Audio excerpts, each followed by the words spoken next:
And welcome, ladies and gentlemen, to another episode of RotoHackers Podcast. Apparently, I am supposedly, as Judah Buddha tells me, our new host. And I've been fired. He's passed the torch, apparently. And my name is AJ Herschel, and I, of course, am here with Judah Buddha, and it's Jared. And we are here for Week 5, here to give you your startums and situms. Judah Buddha, Jared, how are you guys doing this week? I've never been more mediocre. I'm good. We've got our first day of kind of fall temperatures here in Georgia after a couple of days ago over in one city in Northwest Georgia, it being 101 on October like 3rd.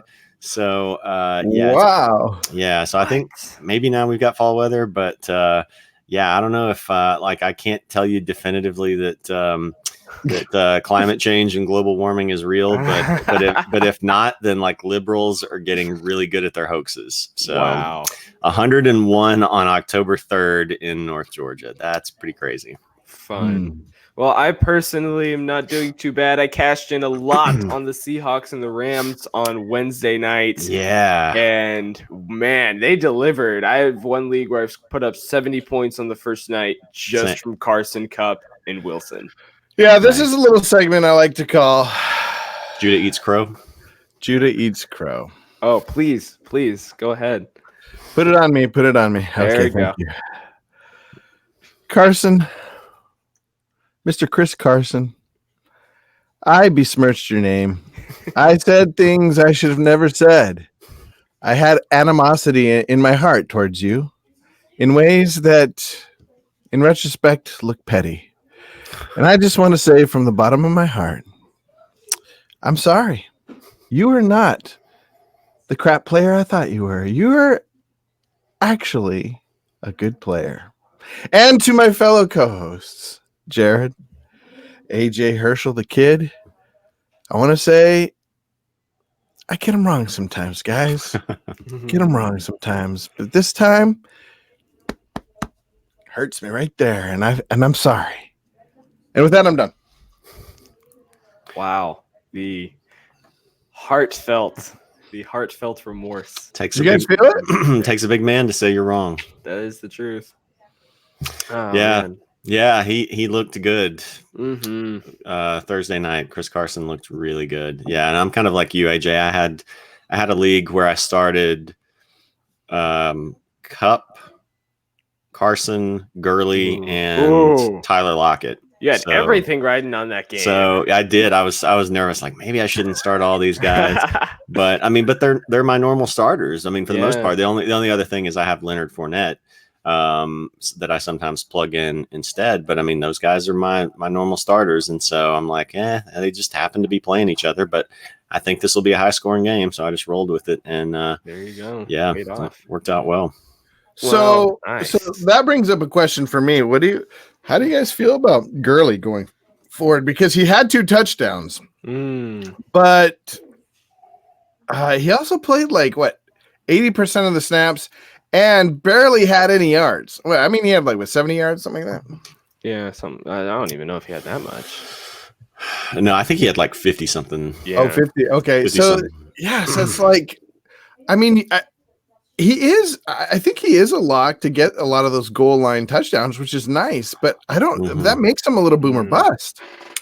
It does. He almost reminds me of, and I forget what year this was with the Patriots, but Leonard Fournette with the Patriots that year, where he had 16 touchdowns. No. Or no, I'm sorry, not Leonard Fournette. You're talking about Blunt. LeGarrette Blunt? LeGarrette Blunt. Yeah, sorry. Okay. I got my Leonard and LeGarrette mixed up. LeGarrette Blunt, where he had 16 touchdowns. I'll have to go back and look at the numbers. And I think he still had 1,000 yards or so. But I mean, I think it wasn't, that much more. I'll have to go back and see. But he kind of reminds me, I think he's going to kind of have a season like that where he's just, that Rams offense is going to score a lot. And I think the most worrisome part was after week 1, where he wasn't getting the goal line carries and he wasn't getting that many yards. And it's like, okay, well, if he's not getting the goal line carries and he's not getting yard, what? But he is at least. Could it be though he'll get less now that he is? I mean, like this was sort of a game to establish him. You know, he had that one press conference, and could he get less snaps going forward, and therefore less goal line and less what have you touchdowns? I mean, it's possible. You know, he's a risk. So, but. I mean, I still feel okay about him at this point, but I guess it's just kind of like how you view him. You know, I mean, I think he basically has to be viewed as like a really high ceiling, really low floor, like RB2, because you know, he just doesn't. Yeah, so he had 15 carries for 51 yards and 2 touchdowns. He has one game in 5 where he's rushed for more than 63 yards. Wow. That is not promising. It's not ideal. True. The only thing in all of those is still the fact that, I mean, he's still gotten 5 touchdowns with the 5, which, if I remember correctly, also is like second tied in the league right now for goal line touchdowns. It's hard to turn that down. Well, touchdowns in general, I don't know if any other running backs have I think he's tied with a couple running backs for 5, right? For the most touchdowns, or am I wrong on that?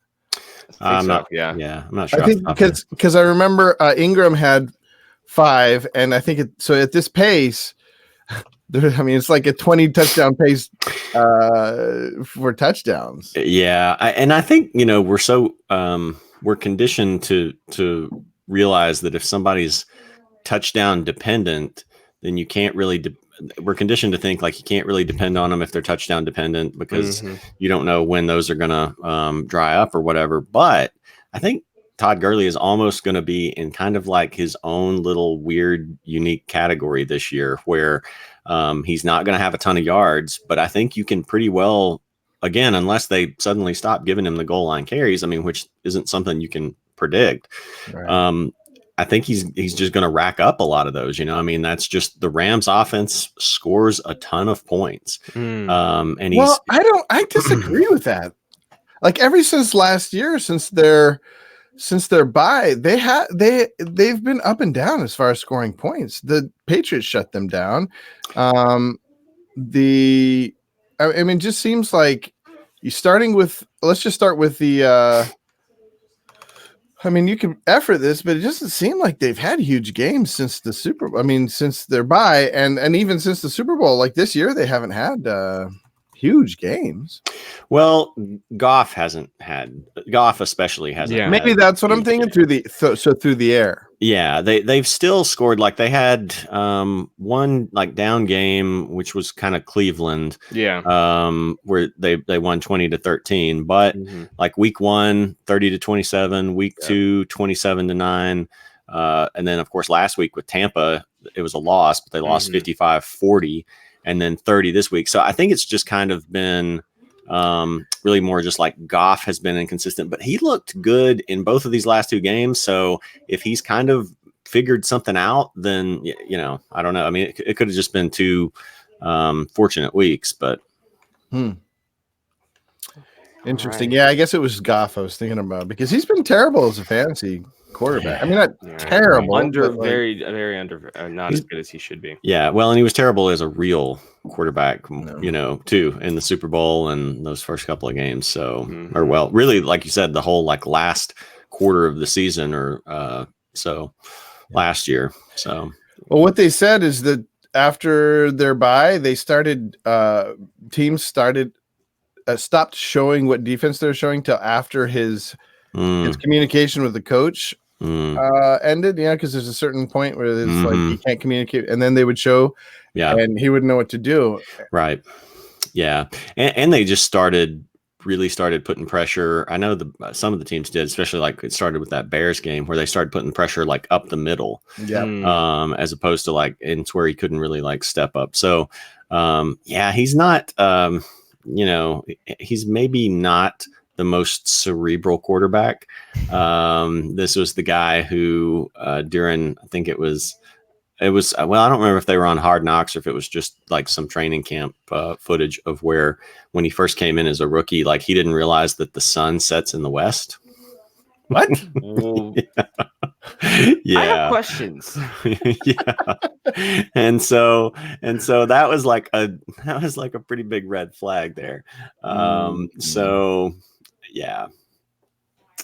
All right. And with that discussion on Todd Gurley, by the way, Ryan, thanks for tuning in. Be sure to leave any questions you have in the comments. Let's go ahead and get into some of the news, one of which really shocked me, kind of just to go off of it. Somehow, Josh Allen's out of concussion protocol and he's cleared to play. Yeah, you guys were talking about that Tuesday, and I was like, guys, He was projected to be out. They were putting him on a roll that said he was going to not play, and then I thought he was going to play. I thought he was going to, because he didn't, like, he went back to the thing on his own. He went back to the back on his own. He didn't have a lot of attention. Still, it's concussion protocol. Yeah, normally if a guy has a concussion, I mean, I don't know the statistics on this off the top of my head, but it seems like the vast majority of the time, they don't play the following week, and like Darius Leonard, the linebacker for the Colts, is about to miss his third straight game. Yeah, but like every concussion is weird. There's another guy coming off concussion today. Who is it? He had another big concussion, but I thought he wasn't going to play this week. I'll have to look at Roto. Anyways, keep going. Yeah. So yeah, I figured he would miss one week for sure, but guess not. So good for them, because Matt Barkley, Matt Barkley is your backup option, on the road in Tennessee. That's not ideal. It kind of sucks for me a little bit because I picked up the Tennessee defense in a few leagues. I still feel okay about him because Josh Allen. I mean, he can definitely throw some big zigs. He'll have some turnovers, but it may not be as as nice as it would have been with Barkley. Unfortunately, I picked them up in quite a few different places. Other question: the Redskins are starting Colt McCoy. Versus I don't understand what's happening over there. I have no idea. They don't either. I don't think. So I think, they're a mess. Did you see that, like, the video that surfaced which supposedly Jay Gruden, like, smoking weed and hitting on like apparently like borderline high school girls? Definitely did not see that. Yeah, this was on. I haven't checked to see. It was on some of the. Let's see. It was on some of the sort of lesser websites. I hadn't seen if some of the others had picked it up or not, because I couldn't tell. Okay, Deadspin. I guess it says recirculate. Okay. They're not anything new, apparently. So, so they've started recirculating, but not a quality guy. Yeah, a little shady there. I don't know, but I wasn't even sure, like, because you could tell, like, I wasn't even sure it was him because you could tell he looked younger, and so I guess that makes sense if they're kind of older videos. But supposedly he may get fired pretty soon, maybe even after this game, according to Stephen A. Smith. And their quarterback situation is a mess. I guess they're starting McCoy because I guess they were going to start Keenum. He's got the foot. Yeah. So he's got an issue, and they basically didn't want to throw Dwayne Haskins out there, I guess, against the Patriots, which, but I blame them. Yeah, not that I blame him, but really, if you shouldn't have put him in last week. I mean, like, why we put him in against the Giants and he throws a pick six. And you should have known better than that with the Patriots coming up. And so supposedly that's why they also don't want to fire. Supposedly, like, it's just a foregone thing that Gruden's gone. Really? But they didn't want to put an interim coach in his first game against the Patriots. And so unless somehow this ends up being a close game or something, then Gruden's going to be gone after this one, and probably they roll with Haskins from here on out. Interesting. Also, Ryan N, thanks for tuning in. Landry also suffered a concussion last week and is also likely to play. That is true. He was the one who got out of concussion protocol. That's who it was, Landry. Mm-hmm. Yeah, he is back, and that kind of that's kind of most of the news, except just Hilton's questionable. Mac is questionable. Do you guys think either of them play? And if they do you start them? Yes and yes. Let's start with you. Yes and yes. Yeah, I think both play. Look, the thing is about Mac, he's one of these guys who, every week he's going to be questionable. He's just one of the guys who's just always going to be questionable. Yeah, that's how he was last year, too.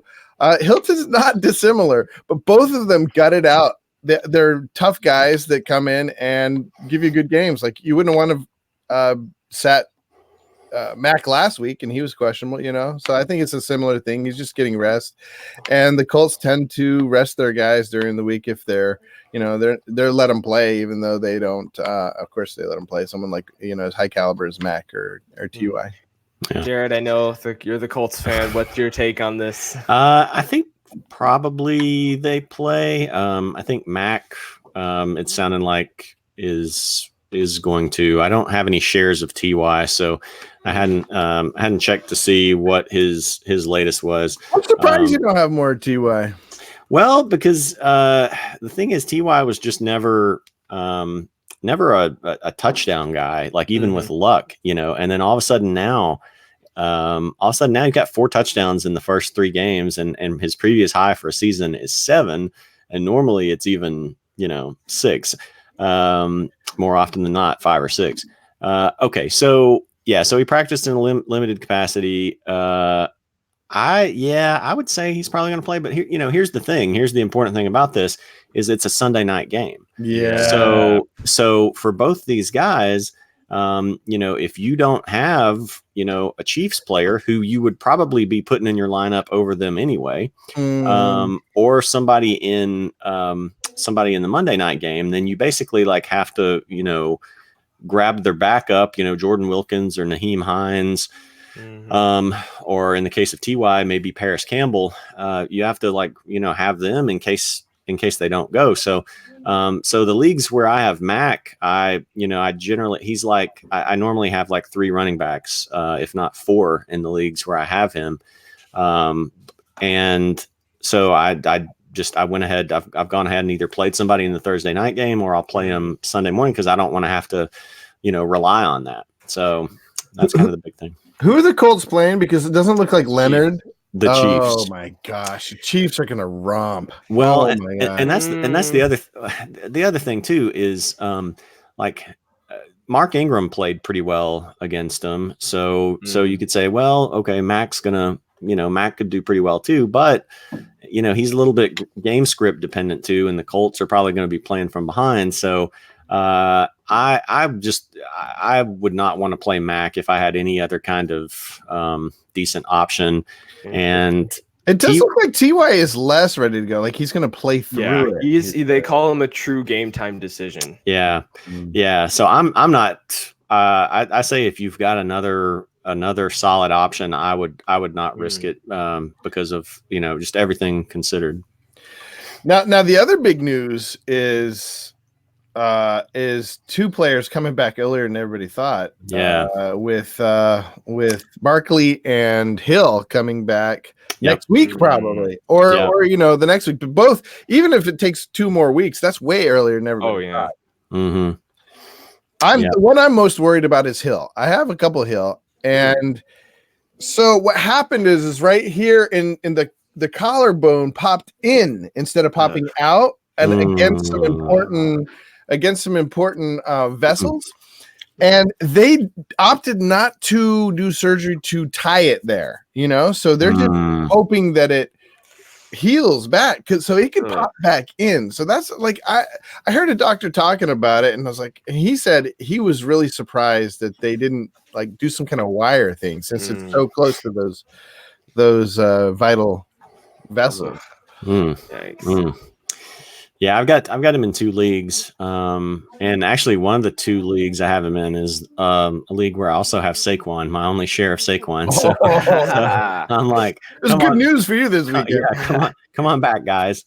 But like somehow that team is miraculously 3-1. So so if hopefully I'll come out of it in pretty good shape and getting them back. But man, Tyreek, the way that Hardman and Robinson have been getting fed while he's been out, like I'm just like, oh, like he's he's a better player, than they are. So he'll just, as long as he's healthy, kind of step right back into that role. And Saquon, I tried to buy low on Saquon in some leagues, and just nobody would give him up. So that's too bad. And it kind of sucks for the people who like used the top waiver priority for Gallman, thinking that this was probably going to be like a 6 weeks sort of deal, because it's not too bad. I don't feel too bad for him. They got a nice, huge day last week if they played him. Yeah, I mean one game, but yeah, I mean if you played him, but it depends. I mean you probably had to use the top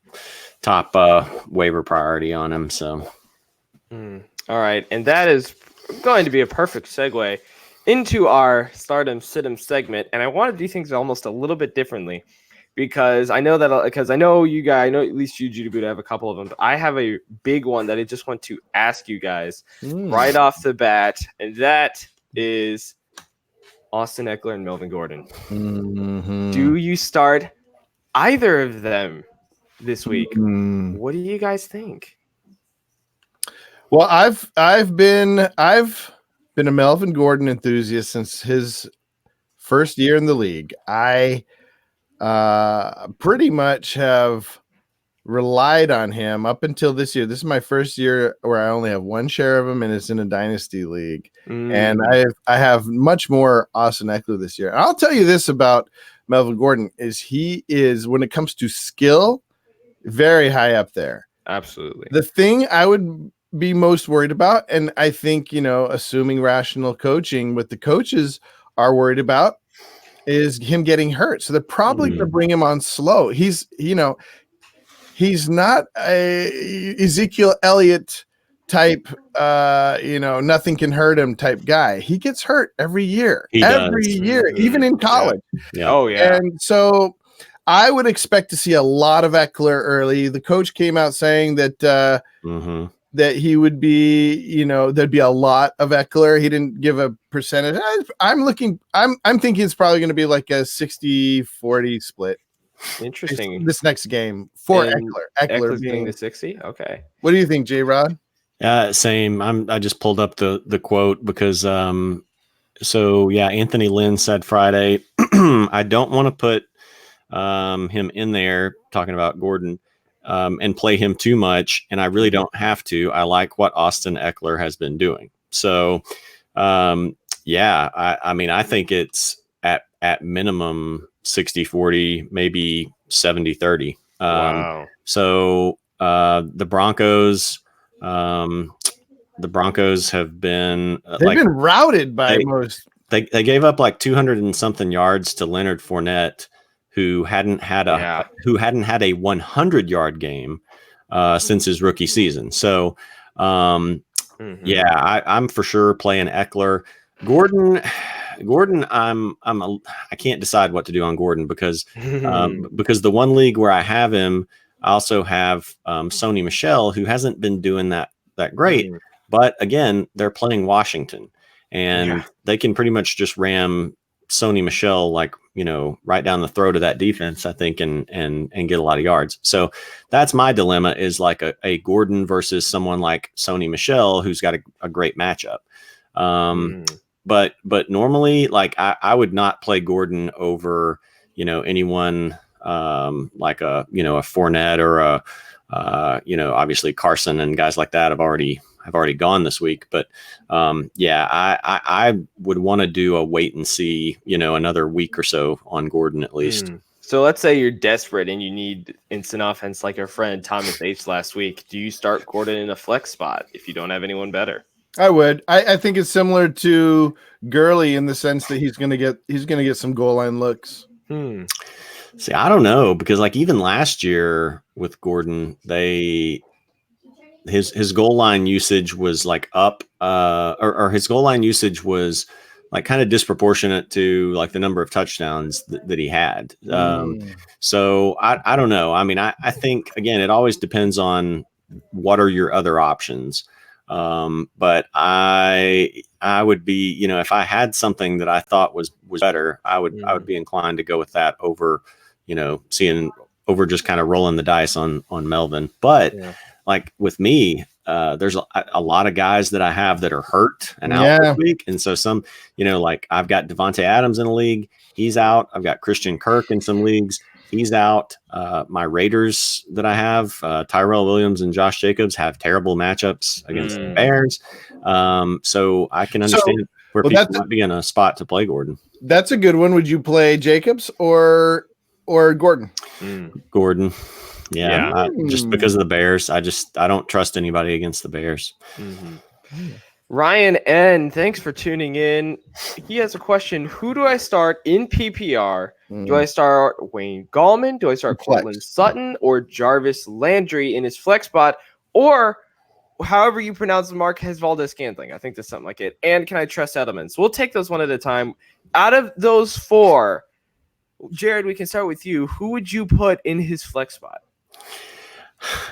I don't love any of them. Wow. But I would go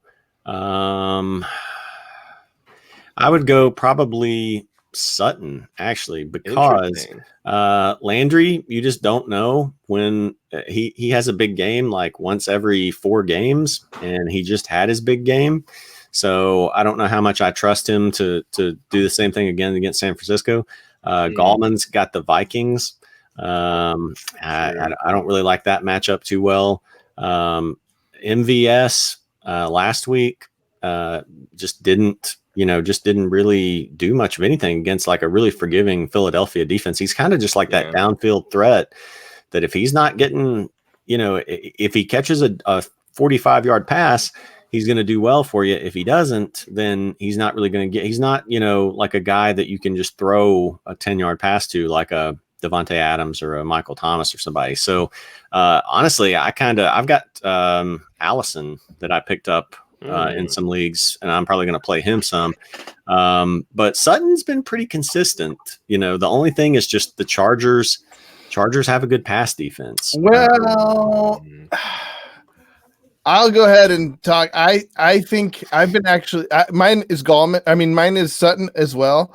I think the question is who will what's his name? Hayward. Who will Hayward? What side of the field will he be on? Will he be with Emmanuel Sanders, or will he be with Sutton? And that's difficult for me to really. I mean, we can't know. But I would roll the dice with Sutton. He's a bigger, more athletic guy. I don't know, because I have to make that choice between Sutton and Manny in one of my leagues, and I think I'm going with Sutton, but I think I would go over him. What about Gallman though, Jared?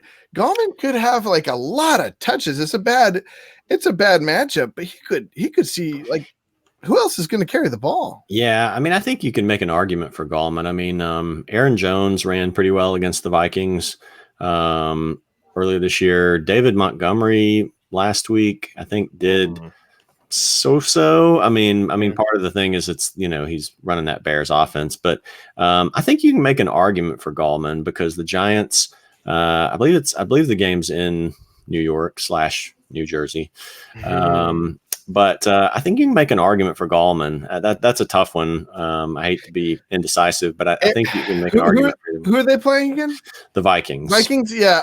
See, the problem with that game is it could be like a 10-10 game, you know? Yeah. That is true.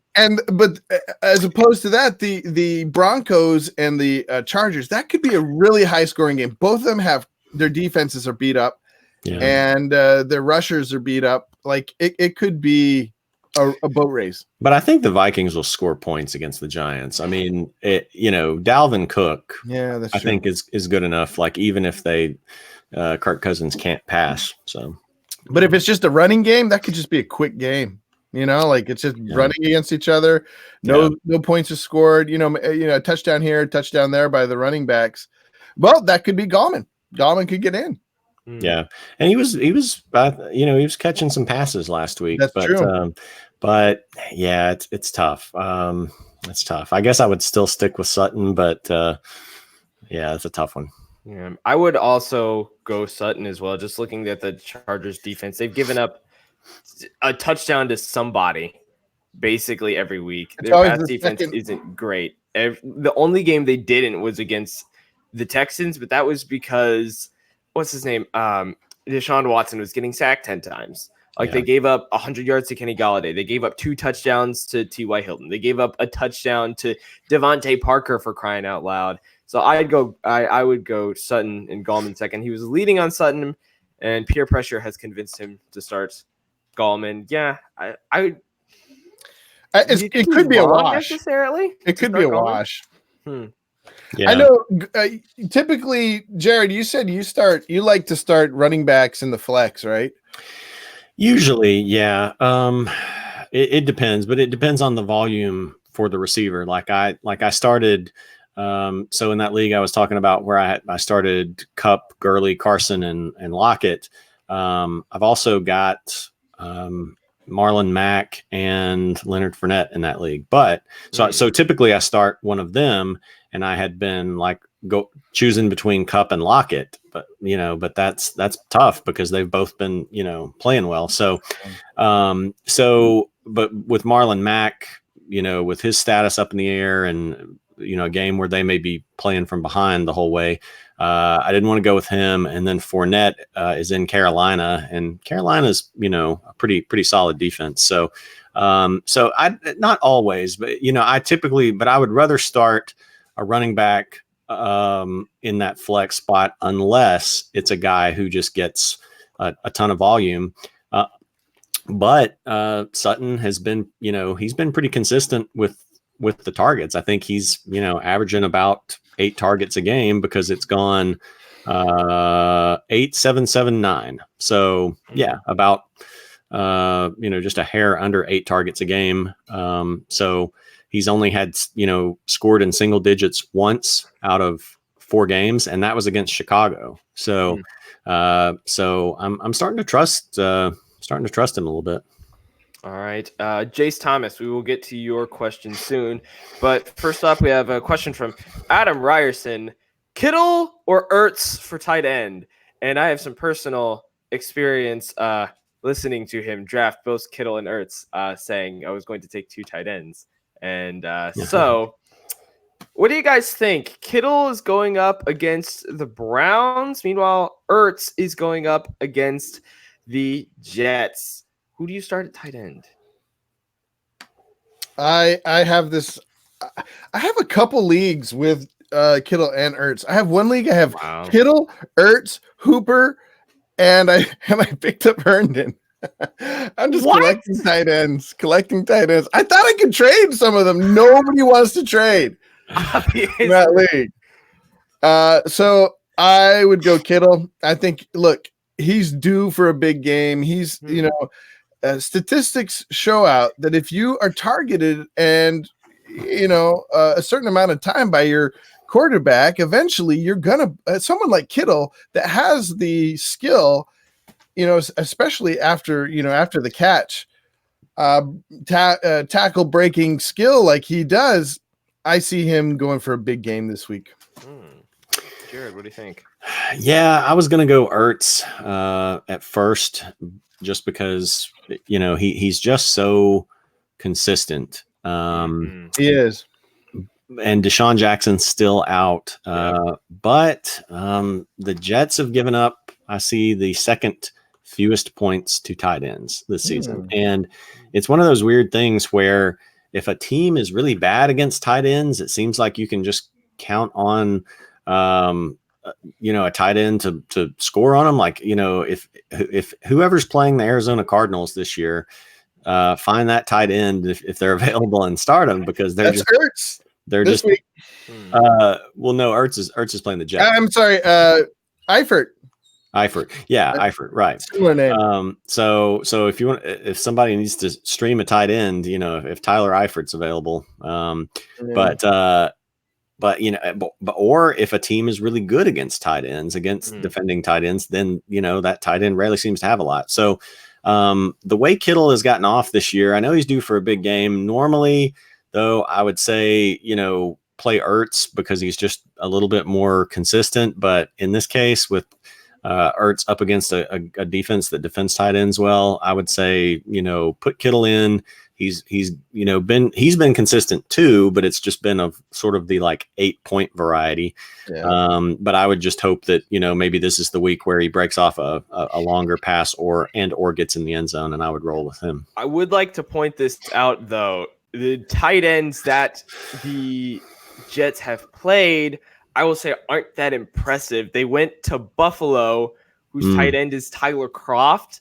Then they went to the Browns, and David Njoku got on IR. True. And then they went to New England, and I don't even know who their tight end is since Gronk's gone. So It's not like they've played any major tight ends, though. They may be second according to the stats, but true. That's true. And they had the bye week last week, so that's only 3 weeks worth of stats. So, after thinking about that, I might be inclined to go back to Ertz then. I really think let's talk about upside here. What is Ertz's upside? I think. Oh, huge. I don't think so. Game 2, Zach Ertz picked up 16 targets against Atlanta. 16 targets.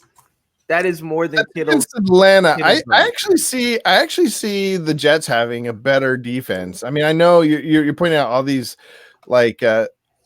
teams they played that didn't have a good tight end, but in general, they've been a stout defense. Not great, but middle of the pack. And I don't know.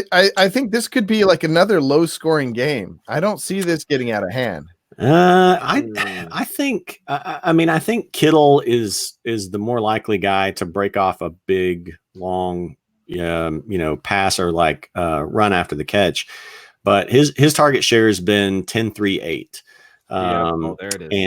And Ertz has had at least seven in every game. So his has been 7-16, 7-8. So target wise, they're kind of right on par with each other. And I think Ertz is a better bet to get a touchdown because they tend to just throw to him more in the red zone. It's basically going to be him or Alshon Jeffrey. Sometimes Goddard will vulture one or something like that, but I don't think Ertz has had a touchdown this year. He's had none. He had a 2-point conversion. That was so he's neither of them have. Right.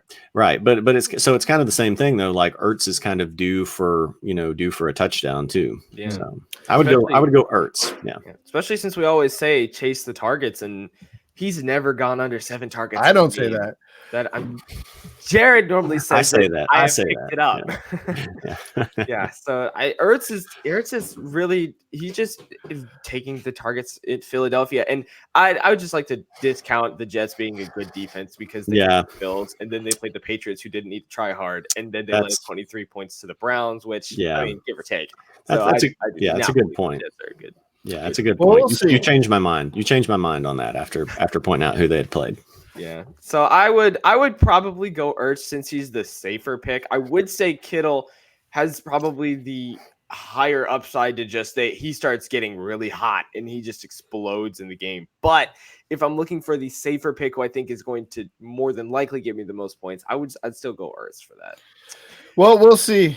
It could be easily a wash where they both get 12 points, 10, 12 points. It could be. Okay, next. Next up, we have Jace Thomas. Thank you for tuning in. Should I start Ekeler, James White, or Carlos Hyde? Right now, I have Ekeler in. I'm not sure if this is your flex or your running back position. I'm going to assume it's flex because you're only. That's got to be flex. I think it's obvious. Yeah, I think it's both for me and you. Sounds like just an easy Ekeler. Yeah. I do want to throw in a word, though, for James White. This could be this is trying to devise game script, but this could be just a huge Patriots game where where this is the spot where typically the GOAT comes in and throws like 7 touchdowns, and 3 of them could be to White. I'm feeling like, and so it's just feeling. So I just want to put a word in. Obviously, it's Ekeler, but James White could have a big game this week. I think Ekeler, solid. Look, I love James White, okay, as a player. He consistently got me over 10 points for 14 straight weeks last year, and I will never take that away from him. But Ekeler's playing on the Chargers, who have a very dynamic offense. And the reason why I'm solidly saying Ekeler over White is because White is playing in an offense with so many weapons. You're going to have Edelman. You're going to have Gordon. You're going to have, what's it called? You're going to have, what's the dude's name? Philip Dorsett.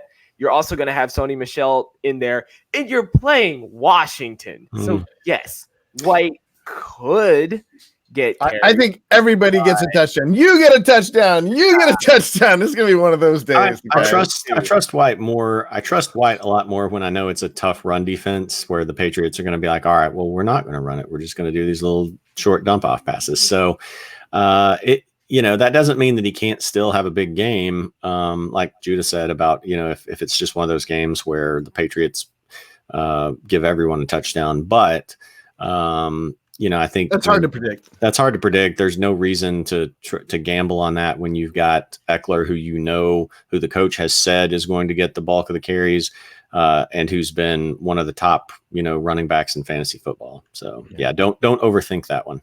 Yeah, Ekeler.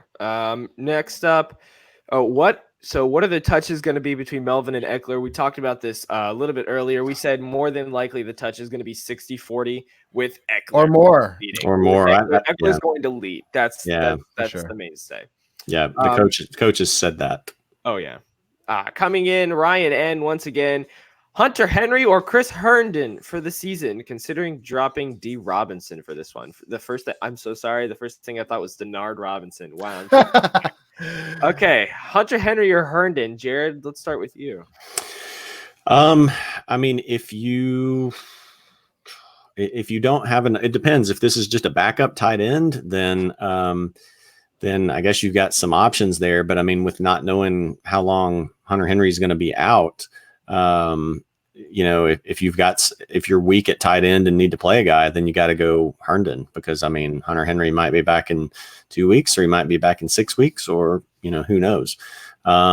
If it's just a backup spot, again, maybe it depends on your record. If you're 3-1 or something, you're in pretty good shape, and you want to take maybe a guy with a little more upside. His backup. It's a backup. It's Disley. Yeah. Disley's looking like top 10. He is. He's looking good. I mean, the Seahawks don't really have a lot of a ton of passing options. They've got Lockett, and then Metcalf is a rookie, so he's going to be up and down. So it looks like Disley, despite not being that athletic, is gonna get some scores. I would maybe pick up Herndon to see what he's going to do. Like, because if Henry's still out for a while, then, it's less likely somebody's going to grab him. But if Herndon comes back in and has a big game this weekend, or, he's not back this week. Are you Herndon's back next week? Oh, that's right. He was suspended for four games, and they had a bye last week. Yeah. So he'll be coming back probably at the same time as Darnold. So maybe Darnold gets back in next week. And so maybe you want to take him and then, just see what he looks like. If he doesn't do much of anything, maybe you could, still drop him for Henry, who's still going to be, looks like, out for a while. But I'd say, go in the short term, go Herndon and see what you get. Because he had a good, stretch run there with Sam Darnold last year. Judah Buddha, what do you think?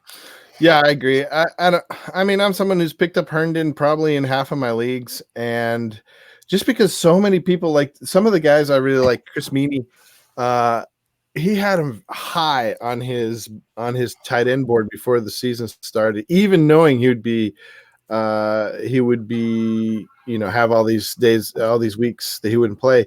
I don't know if I would drop Robinson though. I think Robinson continues. I'd rather have somebody on the Chiefs than have somebody on the Jets. I mean, when you're looking at your team, who do you feel better about? Like D. Robinson? What's this? Denard Rob? No, you got me. DeMarcus.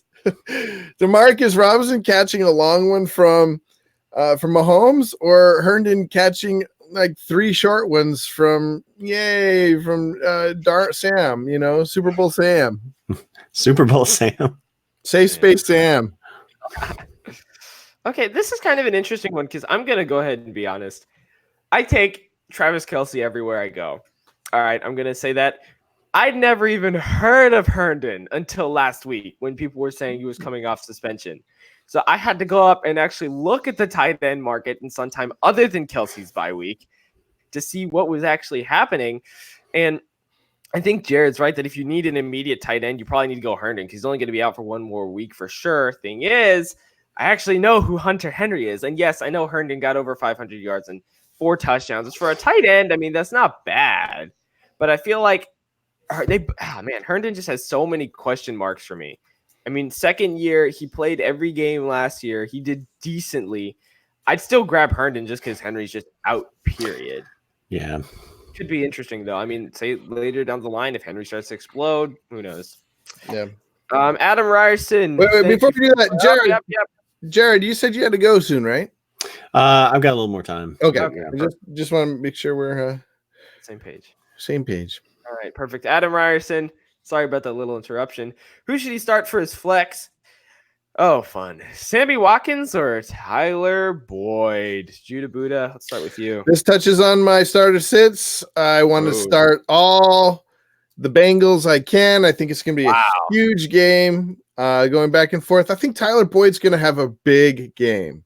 PPR particularly. If this is a if this is not in PPR, if this is just standard, I don't know. I'm not as excited about him, but I think he's going to get peppered with passes, and it's going to be a boat race. It's going to be there might be more pick sixes than huge beautiful touchdowns from the Red Rocket, but I think he's going to get a lot of passes. Yeah, I would go Boyd too. Sammy Watkins, he had that monster game 1 or week 1 at Jacksonville where he had like nearly 200 yards and 3 touchdowns. And I'm like, oh my gosh, maybe he's like, he's healthy now and he's, kind of put it back together. Cause we saw flashes of what he could do sort of in Buffalo and then, a game or so maybe in Los Angeles. But, I thought, okay, yeah, man, he's clicking with Mahomes and he's going to be huge. And I was really disappointed that I had 0 shares of him. But since then, it's pretty much been, Hardman, Robinson, those running backs, Kelce. So, it's one of those things where if you've got a Chief, you never know when, it could be the game where he blows up. Like all the, the scores could go to him or something, but, that's a gamble. Tyler Boyd's got Arizona this week. John Ross is now out. AJ Green's still out. So he's, the unquestioned top receiver in that game. They're at home and Arizona doesn't have as good of a defense. So I don't think, Andy Dalton is going to be just like laying under a pile of bodies all night like he was in Pittsburgh last week. So yeah, I go with Boyd. Over Watkins. I have to agree. I remember in one of my leagues I have with a bunch of my friends, after Sammy Watkins put up 42 points in the first game, that 1 week, all of us were thinking, oh no, whoever's the number 1 waiver priority is guaranteed to get him. We're all doomed. And he never scored 10 points again. And all of us realized, it was a week 1 thing. He's a good player, though. He is a good player, but Kansas City has so many mouths to feed in that offense, though. I mean, literally right now they have 3 running backs that they could possibly start right now. And Adam Ryerson says he has beef with Hardman since he gave me minus last week. Well, dude, that's the biggest boomer bust probably in the league. He's either going to get 90 yards or nothing. I'm a big Hardman fan, and it was not Georgia owner. It was not nice having that negative on my starting lineup there. Interesting. Wait, Ryan said something I thought was interesting. I'm getting him. For the record, he says he was never going to use DeMarcus Robinson because he has 6 other receivers. Yeah, drop him for Herndon. I'd drop him for Herndon right now. Yeah. Also, sorry, we completely forgot to get back to your question. The only other question that you had was Edelman. I'm so sorry for the long wait, but he did ask, can you trust Edelman in the Patriots offense? Jared, I'm sorry, I completely interrupted you. What do you think? Oh, no, it's fine. I mean, I think if Julian Edelman's healthy, then you go with him. It's been a weird sort of situation for the Patriots so far because, one game was against Miami and that was a blowout. And, so I think it just depends on, and they were trying to feed Antonio Brown in that game. Yeah. So I think it's been kind of a weird start to the season, but I think if Edelman's healthy, he's going to go back to getting his targets again. I mean, there's just, they don't have a tight end this year. You've got Josh Gordon that they can throw to down the field, but I expect, if and when Edelman's healthy, he's going to get his usual double-digit targets per game. So, yeah. Judah Buddha, what do you think? I say sit him. I think this is going to be a huge week for them. I mean, they're just going to get up. They're going to have lots of points real fast. And he's still nursing that. I think it's an ankle. And I mean, this is again, assumption of rational coaching, but I think, and this is a coaching group that I think is rational. I think they're just going to sit him and pepper the young kid. Dorsett, I think this is going to be his game. Maybe Josh. They might want to get Josh Gordon going too. True, but for the future though. Oh, for the future? Yeah, I mean, I thought you meant this week. You can say this week and the future. What do you guys think? This week I'd sit him, but for the future I think he'll be fine. Like Jared said. Yeah, it's really interesting. I'm going Dorsett in one league, I think, as like a risk at my flex spot simply because he's playing Washington. And kind of the one blemish on Edelman's record is the game. I mean, accepting the fact the game he got injured was the game he played in Miami where he got 4 targets the entire game. But you got to take into account that was Antonio Brown's game. And so was that? That was Antonio Brown's game against Miami. Interesting one. So does he start Gallman and Sutton over Edelman? I would. Yeah. Ooh, man. Yeah. Is it PPR? It is PPR, right? Let me see. Yes, this is PPR. Let me look at Julian here. Let's see what they're saying. Let's see. Okay, so he's questionable. All right. Yeah, I go with Julian Edelman over. I use him in one of those spots. I know he's banged up, but I mean, if he plays, it's just hard for me to not, because I mean he's just normally a target monster with him. So I would go with him. Judah Buddha, what do you think? I already said. Remember, I would bench him. Yes, so it's just because you're reasoning, just because you don't trust him this week. No, I just think this is week. They get up far. Maybe they get up high. With a lot of points with Edelman. So that could be a consideration, but I don't think so. I think this is the week they try to get the young guys going. They try to get Josh Gordon. They try to get Dorsett going, and it's just a huge passing week. But that's just the gut feeling. So I don't know. Maybe go with them. Sorry, go ahead. No, go ahead. Please continue. I was just, all I was going to say was, the one thing you can't really, Belichick is the one coach that I don't worry so much about if they get a big lead, like, okay, we'll take the foot off the gas. Like he seems to relish just blowing people out, especially division rivals. And this, this isn't a division game, but still, like, he's the one guy that I'm like, I don't really worry about the game script of like, trying to give other guys more opportunities or something necessarily. I think he just likes to, pulverize people. So. Oh boy, I do not necessarily blame him. I think Sutton is probably what? Wait, what does that mean? Like, he deserves it?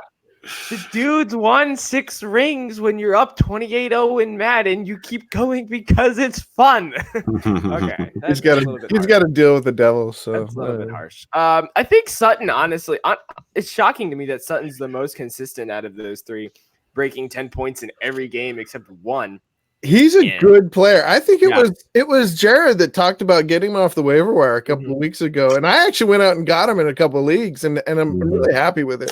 Yeah, and I think he was a 2nd round draft pick. I was actually, when he came out, I was hoping the Colts were going to take him, and they did. But I think that was the year they ended up with Darius Leonard, so that's perfectly fine. I'll take Darius Leonard over him. But I was hoping they would get him because he looked like like maybe the next stud wide receiver. So yeah. See, here's the thing, and for your question though, I think, me personally, I would go Sutton and probably Edelman, simply because, yes, I know Gallman is a big factor in the Giants offense, but the Vikings, pretty much the only time they've ever been, what I'll say, like, weak as a defense was against the Packers. Their solid offensive line and Aaron Jones. Every other week they gave up nothing to the Falcons. They gave up. Josh Jacobs did break the 100. And then, the Bears offense, I mean, their rushing game is, I don't even know what it is, honestly, and I'm the Bears fan, and I still don't understand. But Sutton is the safest pick, and Edelman, I'll say, has the biggest chance to probably snag a touchdown, because I think there's a bigger chance that Edelman gets a touchdown against a horrible Washington defense. Yeah, Gallman gets a touchdown against a decent Minnesota Vikings defense. Yeah, they're not the Bears. The Vikings aren't the Bears, but the Vikings have just always had a good run defense. They used to have what they called the Williams wall, with I can't remember which 2 Williams they had in the middle there, but it was like those 2 and Jared Allen, I think it was, on the edge and stuff like that. And so they've always had a good run defense. I just don't ever feel good putting somebody in there against them. And I looked it up, so they're 8th. They've given up the 8th fewest against to running backs this year. So I don't think I can be talked into to putting Gallman in. And it could be just a low scoring game. Sutton and Edelman, I think, are going to be in, at least Edelman's side of things, it's going to be a lot of scoring. Andrew DeLuca, thank you for leaving a comment. I'm going to go ahead and make a shameless plug. Like, share, and comment, subscribe. You know the works. I don't need to say it anymore. He needs 2 people. You got Devontae Freeman, Alshon Jeffrey, Josh Gordon, Curtis Samuel, Michael Gallup, and A. Tate. Full PPR. Alden Tate. Tate. That is a list right there. Judah Buddha, you look like you were thinking hard about this. Very hard. I would sit Gallup. This is not hello. Hello. Sorry, things started popping up on my screen. I don't know, man. I think I have to sit Freeman. Gallup, A. Tate, they're sitting. I'd probably go Jeffrey and Gordon. Freeman's. What do you think, Jared? I don't know. I'm going to defer to Jared. Yeah, I'm kind of with you on, like, Freeman has done better the past 2 weeks, but they're in Houston, and Houston's done pretty well as a defense. That's my first inclination too, is the same as you, is go Jeffrey and Gordon, which is funny because, I mean, it's a full PPR league, and these aren't really guys that get, tons of targets. They're more of sort of the downfield threat. But they're both playing such bad defenses, that I feel like they both have a pretty good chance to get a touchdown. So Tate, I think Tate and Gallup, both those guys, I like Gallup. but he's coming off an injury. He's coming off an injury, and the Packers' pass defense has been, pretty solid overall. Samuel, I don't trust. My first inclination is to go Jeffrey and Gordon too. Jeffrey's kind of been overlooked this year. He's been doing stout work. He's had a little injury problems as usual, but I think he's due for a pretty big game. The funny thing with him is like he's always, I feel like his stat line is kind of always the same, where he's now turned into this guy who gets like 7, 8, 9 targets, but he catches 4 balls maybe. He's got in 2 games played, because he's missed 2 to injury, he's caught 3 and 5, so he's averaging 4, and so he's had 38 yards. He's had 38 yards and 49 yards, but he's had touchdowns, and so that's always, even when he was here with the Bears, that's always his game. That's his game. Yeah. Ball jump. It's almost like a basketball player, going up for the jump ball. Yeah. And again, Deshaun Jackson's out. Nelson Aguilar had 2 huge games, and then they threw him like 1 pass last week because he dropped so many balls that week before. And you even had like the guy on the Philadelphia News. I don't know if you caught this, like the guy on the Philadelphia News where he like rescued some people from a burning building, and then like in the middle of his like interview, in the middle of his like live interview, he just went into this rant about how he caught, I think somebody like maybe like threw him a kid out the window or something, and he's like talking about how he caught that, like how he caught that, unlike Nelson Aguilar who dropped everything. And it's just like the most Philadelphia sports fan thing ever is like, you were in this like life or death situation where you saved lives, and then go into this rant about how bad your wide receiver is for the Eagles. So that's wonderful. It's great. Yeah. Even though I think just based on all those options, I think I would probably roll the dice on hopefully getting another touchdown from Jeffrey and Gordon. Yeah, I think, in my opinion, okay, let's just go ahead and say this for the rest of the episode. I'm going to go ahead and say this. New England's playing Washington. Enough said. Okay, get that out of the way. I have Devontae Freeman in like 2 leagues, and he has been such an enigma for me, because last week he gets 12 carries for 28 yards and puts up 14 points because he got 9 targets and caught 8 passes, which is the only time he's really been effective in the passing game, I'll say, because, you've got Julio and Ridley there. Samuel, I have on my bench in 1 league, and I don't think I've ever I think I considered starting him in week 1, and that was about it. Gallup, like you said, is coming off an injury. But here's my thing with Alshon. I know I always thought, ever since he's played in Chicago, that he's, the dude who'll go up in double coverage 40 yards downfield. Maybe it's just me, but I feel like they're going to him more in the red zone now. Like he's the big guy that you throw it up to in the corner of the end zone, and he'll jump over everyone and come down with it. I feel like he's the guy that they go along with Ertz for red zone targets. And Goddard's there, but I don't know. I don't see him getting as many just huge deep bombs anymore, but maybe that's because Jay Cutler isn't heaving up gigantic passes anymore. Granted, he did get 9 targets last game, but he only caught 3 of them for 38 yards, and that's not exactly the big play. So, but I agree, definitely go Alshon and Jordan Howard and Josh Gordon this week. Well, and the thing with Devonta Freeman too is, again, like it's just so hard for me to get like old Devonta Freeman, or I'm sorry, past Devonta Freeman out of my mind, because now he is old Devonta Freeman. But the Falcons' offensive line is so bad. The Falcons just in general are a mess. And so I looked at it just then, and Freeman's gotten double-digit points each of the last 2 games. He had 88 yards against the Colts rushing. But this past week, like you said, it was all based on those little, sort of dump off passes and stuff. Mm-hmm. So in 3 out of 4 games, and he has no touchdowns on the season, period. Not even close. Yeah. Mm-hmm. And worse yet, in 3 out of 4 games, he has not eclipsed 28 rushing yards. Oh man. So I've got him in 1 league, and he has sat on my bench the whole year. I haven't put him in. So I've had to play him. I am so disappointed in myself. I've been a Freeman hater for years, and then all of a sudden this year I'm like, you know what? Tables have churned. I'm going for Freeman. I think he's rehabilitated. I don't know why I thought all of a sudden. Well, you know what I thought? Because the other two running backs were like Ito Smith and Brian Hill. Hill. Ito's even taking carries. Yeah. Yeah. But a lot of it is just that Falcons offensive line. That's true. So I don't blame him for all of it, but it is what it is regardless. I hate having him. Adam Ryerson, Jordan Howard over James White this week. Now, Jared, I know you are a fan of Jordan Howard after last week. You want to go ahead and take this one?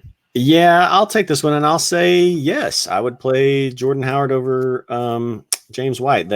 Philadelphia seem to, they've made more of an effort to get him involved every week, which is weird, really, because it's not like he's a young player. It's the young guy in that backfield is Miles Sanders, but Howard's carries have gone 6, 8, 11, 15. And last week he had 87 yards, rushing, 2 touchdowns, and then I think he caught a couple of passes or so. And they're playing the Jets this week. The Jets without Sam Darnold. So you figure, and it's at home. It's in Philadelphia. So I think they're going to be up. I think they're going to be running the ball. And I picked up Jordan Howard off the waiver wire last week in, what did I get him in? Let's see. I got him in like 6 leagues. Yeah. And in one of them, though, I was able to turn around and trade him and Montgomery for Chris Godwin. A guy offered me that. I know you showed me that. Yeah. I told you. I think you're playing with like 4-year-old children. In that league. It's a pro $100 league. Yeah. So I took that in a heartbeat because after this week, Howard's schedule goes at Minnesota, at Dallas, at Buffalo, Chicago, bye week, and then New England. So I don't love him, going forward until you get towards the end of the season, and then he has a pretty good schedule towards the end of the season. But I like him for this week, and like I said, James White, you just don't know. I trust James White more in the games where I know they're going to be, they're going to have a hard time running the ball, and they're going to be forced to throw it. But so far, James White, his scoring has been, 10.7, 10.4, 9.8. And that's pretty much what he was, last year. Well, that was what he was when everybody was healthy. Now he stepped in for Sony Michel. Sony Michel missed some time, and James White really became like the primary back then. And he was, getting you 17, 18 points. But when everybody's healthy and it's a game that they're going to be able to run the ball, it's just hard for me to trust him for more than like maybe 9 points or something. So I like Howard this week. Yeah. Interesting. Judah Boot, I see you stroking the beard. AJ Herschel's been with me since the days of yore. I have always hated Jordan Howard. I think he's a schmo. I've probably I think I've had to do I think I do remember having to do an apology segment. Great day. He and Chris Carson are cousins. But I'm back on the Jordan Howard hate. I don't know why anybody would trust this last game. The guy, he is a pure schmo when it comes to running back prowess. And the guy behind Sanders coming up behind him, I think is a better player. He's younger and not as talented. Keep in mind, Jordan Howard's 24, y'all. It's not like he's running back years are so funny, because it's like 24 is like 38. One bad year. I would give my left hand to be 24 again. Anyways, he may have a big game here. I'd go James White. Trade Jordan Howard right now. Yeah, I agree with that. Trade him, get whatever you can. Like, you could probably get decent, use him as a throw-in. You you could probably get like a high-end wide receiver if you had Chris Godwin. Yeah, well, I don't know about that. Yeah, that's the exception to the rule. Yeah. Yeah, I don't know if you could get Chris. Well, you could get Chris Godwin if you did some kind of throwing, maybe if you have like Kittle, Kittle and Howard, throw him in. You could probably get it even better than Howard. You could get a you could probably get like a Julio Jones. That I Yeah, don't know. Nobody's buying on Kittle right now, from what I see. Okay, true. Jared, Yeah, I you're don't know right. how you got that trade, but Godwin's the number 3 receiver in fantasy, so you're gonna have to pay up big bucks unless I don't know how you made away with that. But you get people sometimes thinking again. I think people sometimes overthink things, and this guy probably thinks, "Oh, I'm being smart. I'm selling high on Chris Godwin. He's gonna." Well, I think you might be. I think we've seen as high as Godwin's going to go for the rest. Well, he's not going to. Yeah, he's not going to like. He's been. I think he threw up like a 22-point game or something against, or was it even more than that against the Rams? So I mean, yeah, it's not like okay, he's waiting for his like 40-point breakout. But I think you traded Howard and who? Howard and David Montgomery. That was who the guy asked for. I did not propose that to him. He offered it to me. I mean, he must be a Bears fan. I bet you I put dollars to donuts. He's a Bears fan.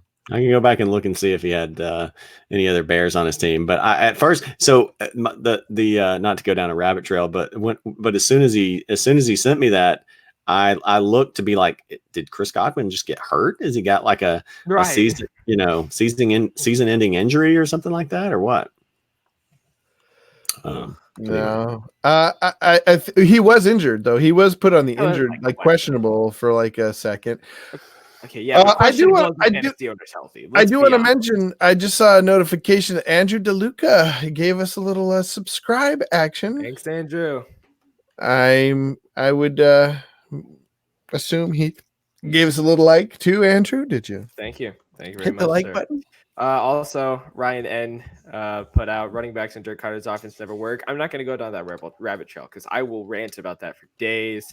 Was that back in the day of like Jonathan Stewart and North Carolina? That's back in the days of Doug Martin. Well, Dirk Cutter did play for He did coach North Carolina, didn't he? No, I don't think so. Okay. It was Tampa. Yeah, Adam Ryerson's got a question here. Here's a risky question. Should I play Jordan Howard instead of James Conner because Conner has been disappointing me too much? Interesting. I've been trying to trade for Conner because people are so low on him. Yeah, the thing about him is he's got I've really had a dilemma with him of what to do with him because people aren't really. I've put trade offers out there and people aren't really biting that much on him. He's been disappointing. He's been injury prone, but like after this week, you look at his schedule and Baltimore hasn't been a stout run defense. It's they've been pretty forgiving, but part of that's skewed by that Nick Chubb game. But so he's got Baltimore this week.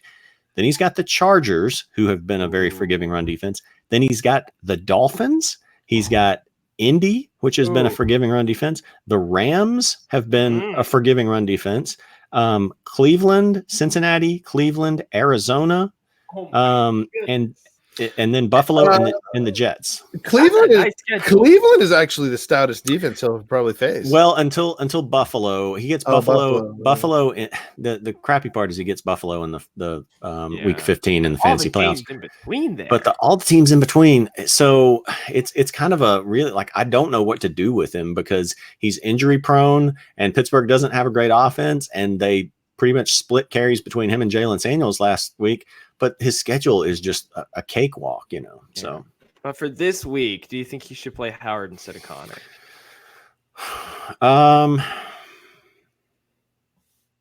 Man, I mean, Conner might sit.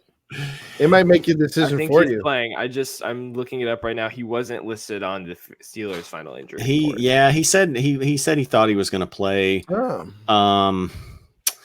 I guess I would go with Conner, just because he's gonna get the touches. I think I could make an argument for Jordan Howard, but I guess maybe Connor. Maybe Connor. That's a tough one. Go Connor. If he's playing, go Connor. Here's the interesting thing. It's so crazy because I feel like everyone, like Connor's one of the people that a lot of people have been hating on for not being as good as he has. He's had, I'll say, an up and down year so far, but it hasn't been terrible. Oh, he yeah, had right. 8.5, 12, and he had one bad game where he hit 5.7 against the San Francisco team that has a good run defense, and then he hit 22 against, of course, Cincinnati. Right. So I think people are being a little bit too harsh on him. So I'd start Connor.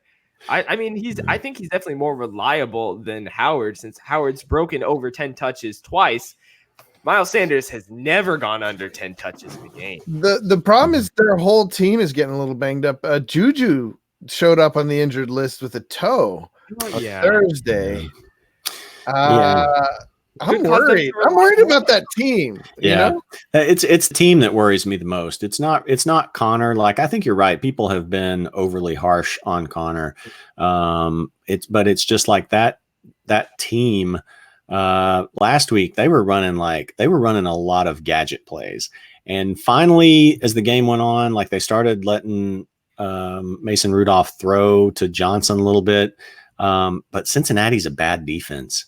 And they looked unsure of letting him throw. And there's not that many teams. Well, I mean, maybe in their schedule, there's several teams that they can do that against.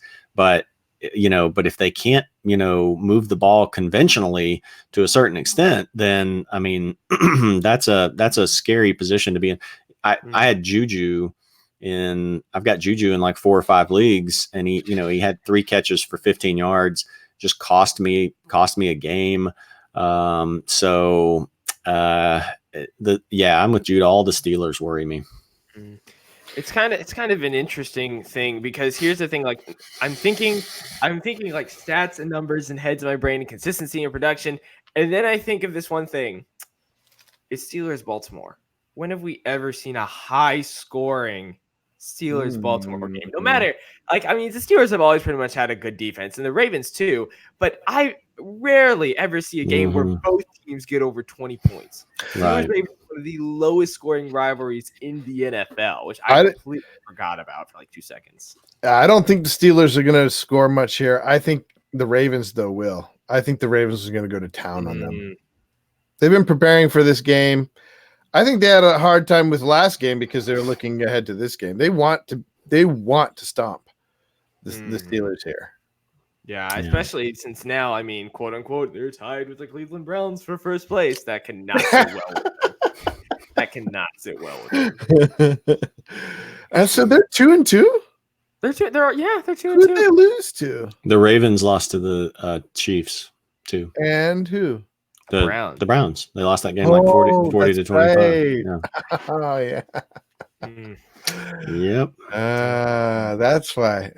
Yeah. I think they're going to be out for blood this week. Oh, boy. So, to answer the question, Connor or Howard?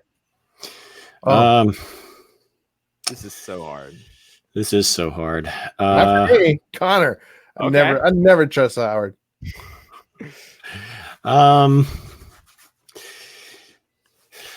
Yeah, I'm after thinking about that rivalry, man, it is really tempting for me to I'll stick with Connor, but I think it could easily go Howard. Yeah, I say Connor just because he's guaranteed to pretty much get more backfield carries, I'll say, because literally Sanders and Howard is almost an even split game. Yeah. Although Samuels and Connor last week was about an even split, so true. We'll see.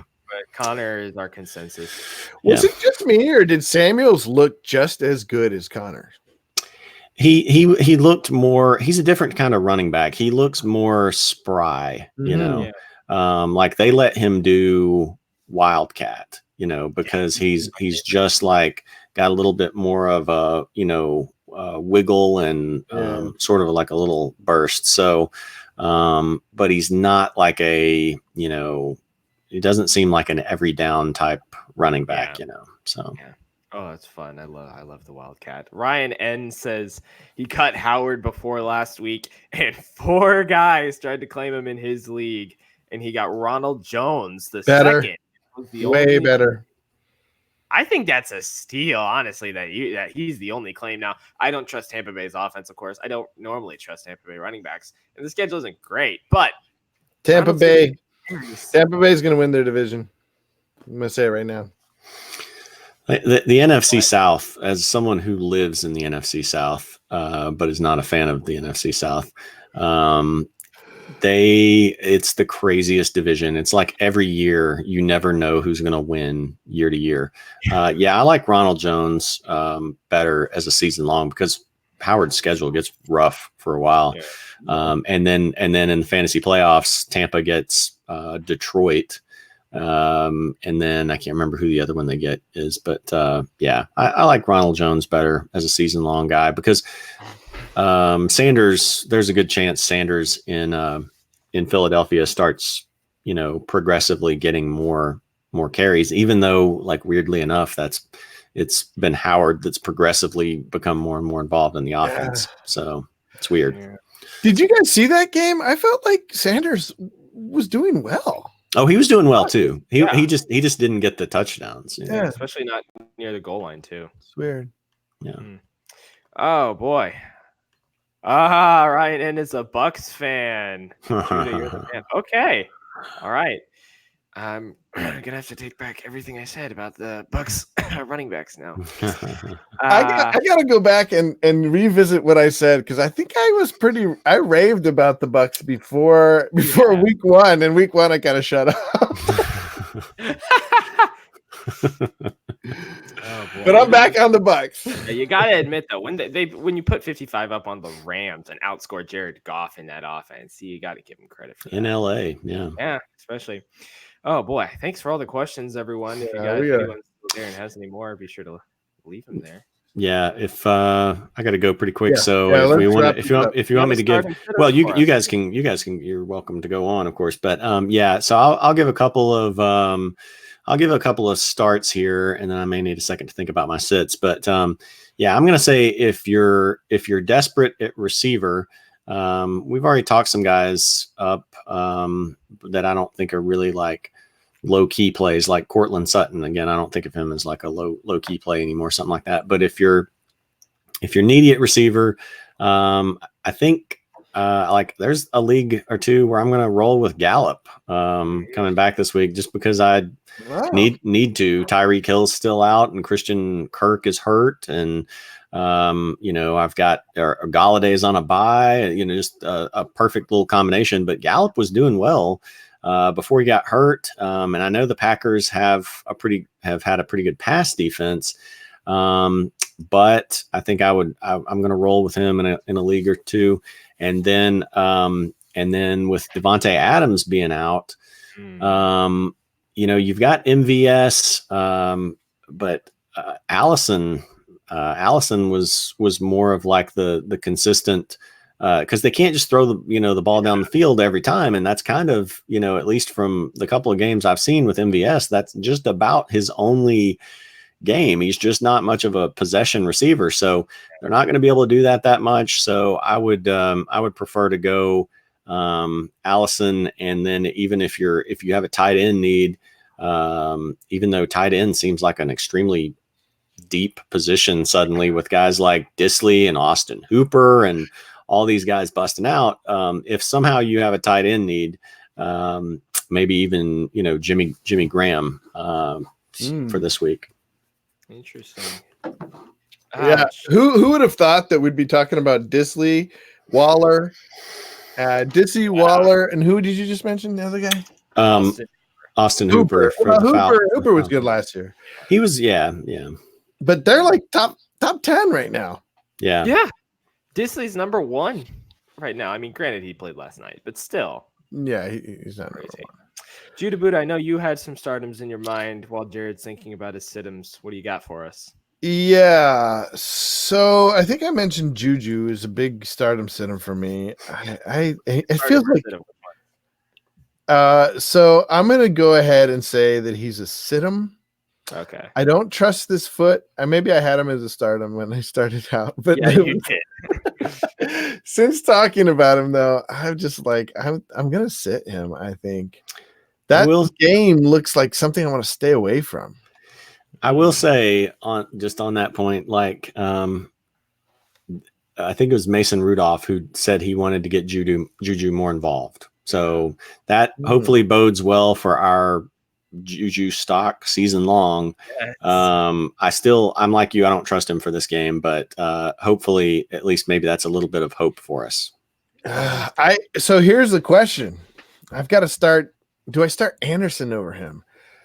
Robbie Anderson? Robbie Anderson. No. I think Robbie Anderson's my start. I think. What? Yeah. No. I think this is a big Robbie Anderson game. Not without Darnold. No. Yes. I think last week he got like when last week I think he was the highest targeted player. Now there wasn't a lot of targets going around.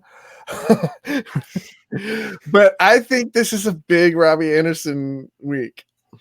Not necessarily because he gets a lot of targets this week, but because he takes a lot of them to the house.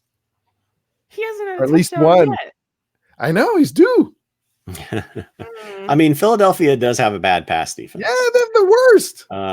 But man, with their third string quarterback. So last week. So I don't even know the name of the guy. What's his name? I don't remember. Oh, I think it's Falk. Isn't it Falk? Yeah. Yeah. So Robbie's targets have been 765. He had the big game against Cleveland in week 2 where he had 81 yards. Of course, then last week was New England. He only had 11. But so, yeah, I mean, I get 11 targets against. No, 11 yards. 11 Anyways, yards. 11 yards, not 11 targets. I don't think he's gonna. I'm not saying that he's gonna be like you said about MVS. He's not. He's more of an Allison type player where he's gonna be taking a long one. I think their secondary is so terrible. Yeah, the Phillies secondary is so terrible that this is where he has his breakout. Yeah, maybe so. I like him. I like him as a season-long guy. Like once Darnold gets back, I see your point about it for this week. Where I think this game he'll have a stat line closer to the Cleveland game than he will New England. But so this is playing him instead of Juju. Right? This is a flex spot, right? Playing him instead of Juju, man. Juju's my number one wide receiver. Wide receiver 1. Okay, that's a bold. It's a bold move that's right there. Position. Okay, that's a tough league. That's a 14-team league, and okay. I just held on to Anderson because okay. That makes sense. 14-team league. That's not as. I'm 3-1. I know I'm 1-3. I'm 1-3, and so I got to do something. And Juju's not been. I can't rely on Juju, obviously. Yeah. Yeah. Interesting. So I have a question for you guys that kind of correlates a little bit to start him, sit him, especially since his team is playing a horrible defense this week. Is Sony Michel worth keeping on your roster? He hasn't put up the numbers he has last year. James White is still there. And Rex Burkhead has the audacity to take away carries from him. Granted, that's Belichick's decision. Is Sony Michel someone you can keep on your roster? Because I don't think I've started him any week this year. I don't think you can drop him unless you're in like an 8-team league or something, where you've just got a ridiculous abundance of wealth. He hasn't looked good. He hasn't played good. But I don't think you can drop him. I mean, he got rolling late last year, and just was putting up, 100 yards and a touchdown or more, every single game. They were just running him down the throat of defenses. I think you've just got to hang on to him and see what happens. Judah Buddha, what do you think? Hang on to him. I think he's going to have a big game either this week or next. And I think he's going to get back on track. Also, Rex is hurt, so probably won't get a lot of playing time this week. He's on the mend.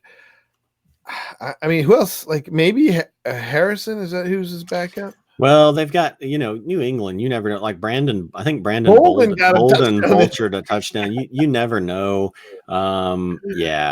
It's tough. I get it, but you can't drop the Patriots starting running back. Yeah. I would wait till he's gonna have one of these big LeGarrette Blount games. LeGarrette Blount was like a 2 on the skill scale, and he had 12 touchdowns, with the Patriots. I would say, look, hold on to him. He has one of these big games. It's coming. It's probably it could easily be this week, and he just runs walks a couple of them into the thing, and then Yeah, it's really, really confusing for me because as much as I complain about Bucs running backs, Bill Belichick's running backs are probably worse because right when you get a huge, they start building up and having a great year, like you said, the 6th-string running back, Brandon Bolden's going to take a touchdown from him. And the only reason why I'm saying is Sony worth keeping to throw out this question is because he's had 2 touchdowns, one of which was against Miami, and the other of which was against the Jets, in which he only got 11 yards over the entire game, which is not convincing to me, especially against the Jets. Yeah. Yeah. So I think you're right that you need to hang on to him, but I wouldn't start him yet. Trade him as soon as he gets that. Until he explodes, keep him on the bench. I'm playing him. Really? You can't stop me. That Judah lineup of Robbie Anderson and Sony Michel it's like a high, like boom bust. That's boom bust right there.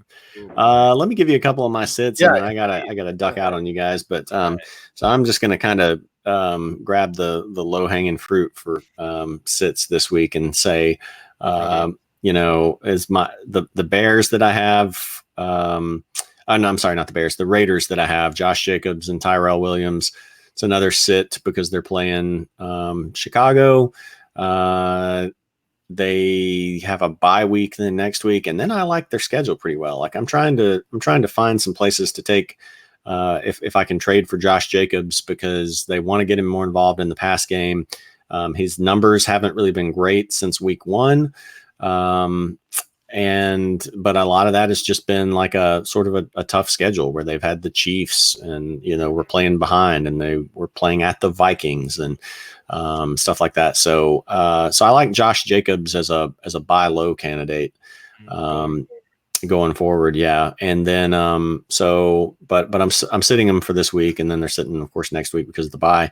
And then the other one is just kind of like Tyrell Williams a week or 2 ago, playing Minnesota. This week it's Sterling Shepard, and the Giants playing Minnesota. I never like any wide receivers, any number 1 wide receiver against Xavier Rhodes of the Vikings. So even though he's done well, I'm going to sit Sterling Shepard this week. Interesting. Judah Buddha, I know that you have always been a big Sterling Shepard fan. I'm not your chagrin. What do you think? What do you think about this pick? I'm a huge Shepard enthusiast. I haven't been that scared of Xavier Rhodes. Now I know he shut down Tyrell, but Tyrell still had like a touchdown or something. He got like a garbage touchdown. Yeah, he had like 3 catches for 29. Yeah. I don't know. I don't know. I kind of have a tendency just to sit down all my Giants. I don't know what they're going to be until, we'll see how this offense clicks. Might as well just sit them. Interesting. It's not like you got Sterling Shepard with your second pick either, like he's probably on your bench the whole year. Yeah. All right. With that, all right, brother. So thank you for joining us, man. Yeah. Jared, Thanks. Do you have a last word, or are you good? I think I'm good. I've covered all I can for 1 week. Good luck to everybody Sunday, unless you're playing me. Yep, there you go. I like it. All right, I'll see y'all on Tuesday night, I guess. All right, adios. All right, see you. And Jared will be missed for the rest of the podcast, but we will carry on in his sitting. Carry on, you wayward souls. Are you a wayward soul? I'm not. I would hope not. No. All right. Well, I haven't given a stardom personally yet. Yeah. So I'm gonna go ahead and throw this one out there. Oh man, my guy, DeAndre Hopkins of the Houston Texans. He has been a question, to say the least, for me. But even though he's only gotten over 10 points once, and that was in week 1 against the Saints, no less, and Marcus Lattimore, he's playing Atlanta. And even though Desmond Trufant is, I'll say, a good number 1 cornerback, I don't necessarily think he's one of the best, but he's a good cornerback. He used to be a good. We'll say he's still pretty good. He's still good. He's still startable. He's still like you can still put him on wide receiver and he'll do fine. He's not a top tier cornerback. Yeah, but all that to say, yeah, he's due for a big game. I know his targets have been going down, but Fuller's done next to nothing this year. And man, you got to think, if there's going to be some week when what's his name? Deshaun Watson is going to take advantage of a defense. It's got to be this week if Houston wants to say, look, we got to do something. We've been put under pressure on the wire every single week so far. I love Hopkins this week. I'm starting him against Atlanta. And then the next week after against Kansas City's weak pass defense as well. What do you think about that, Judah Buddha? Well, in the league where I drafted him with my first pick, First pick? No, I mean like with my first round. Oh, okay. I was about to say I had the 7th pick or something. I don't remember. Yeah. But I mean, he's been killing me in that league, and so I see why he's a stardom where some people might not want to start him. I mean, I leave him in the lineup. He's got some of the best hands in the league. Oh yeah. I think what's killing him is their offensive line. So my question for you is, who they playing? They're playing the Falcons. Falcons. Do the Falcons have any kind of decent rushers? Because if they do, but they don't, right?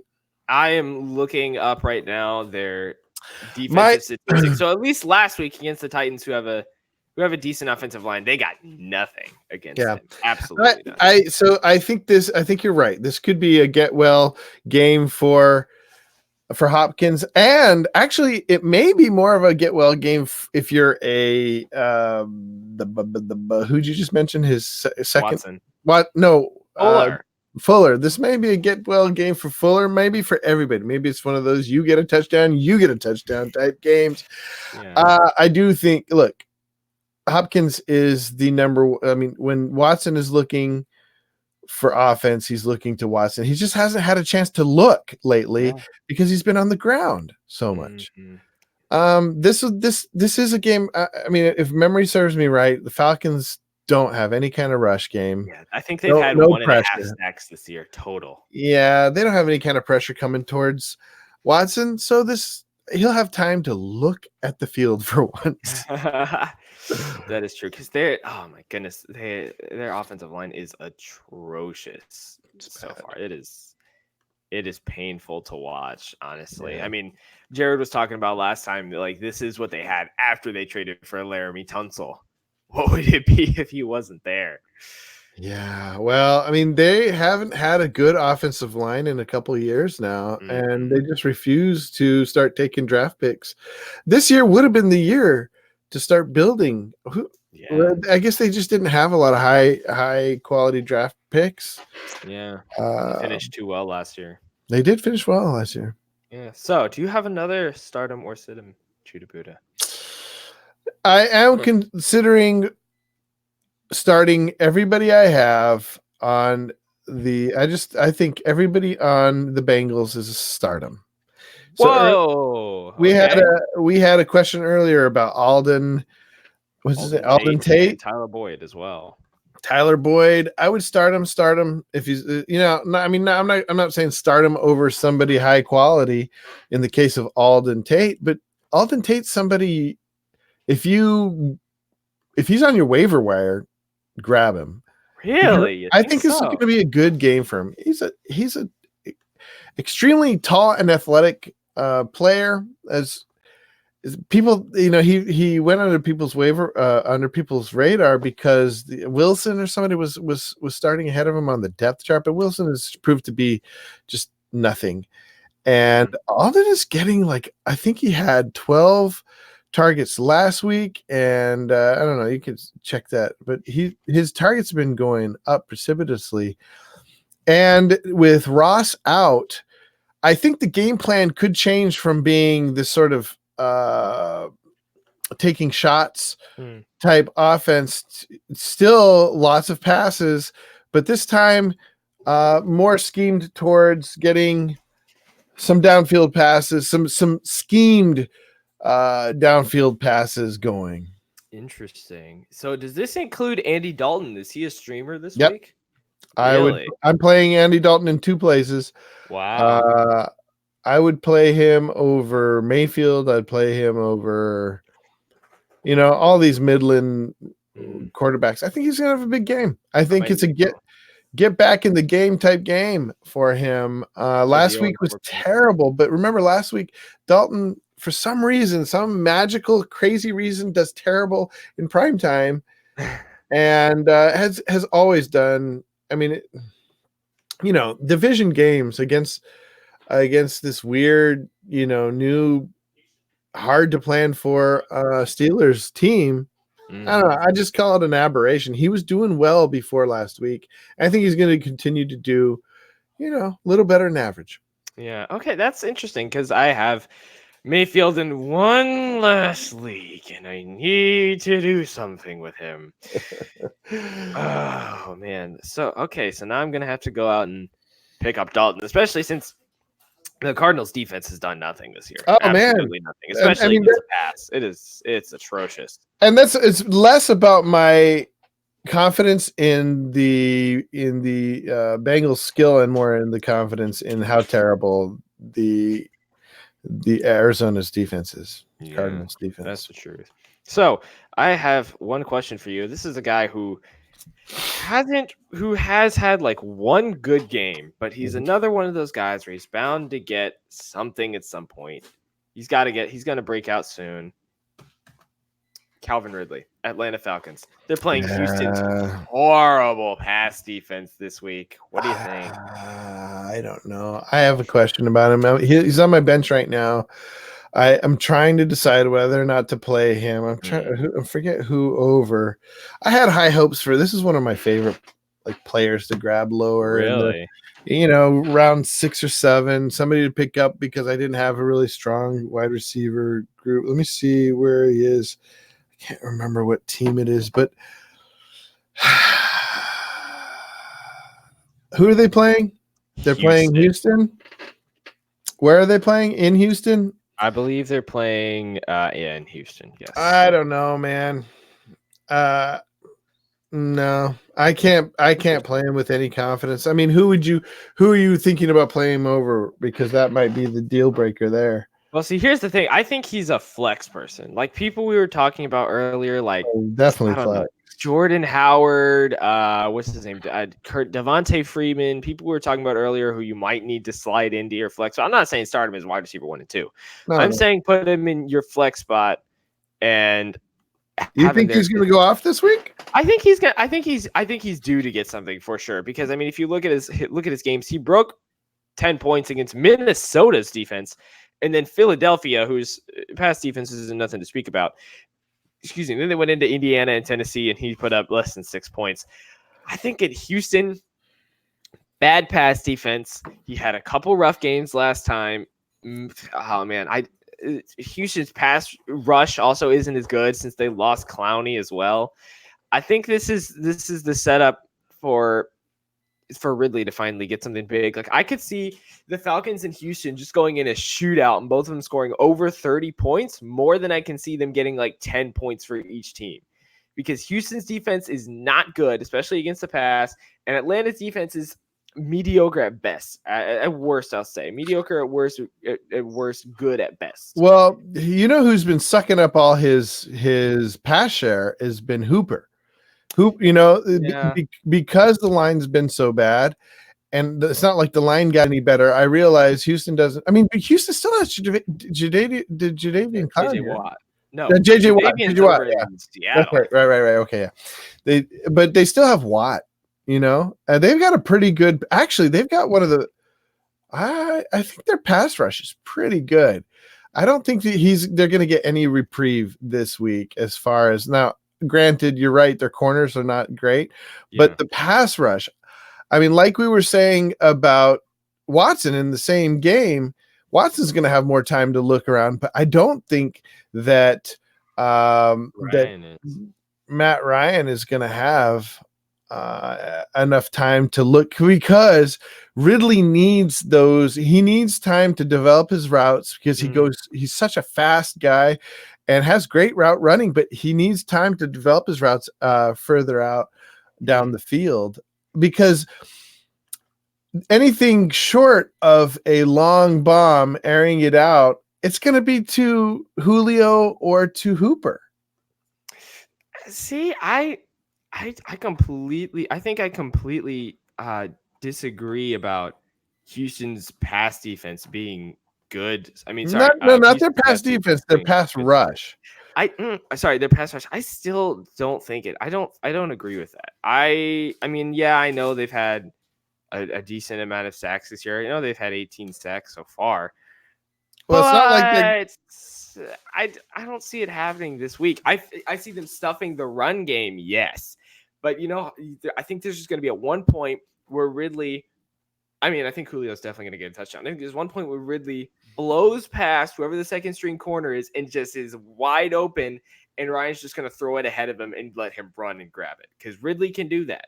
I think Ridley's going to break open a touchdown this week. I'm putting him as a flex spot. All right. As my flex spot. That could be. So I like Ridley this week. I mean, I know this is good, but I don't think they're as good as they used to be. I think in contrast to what you're saying, what I'm starting to see I think that is a very viable option. What could happen, continuum, if you will. Another continuum could be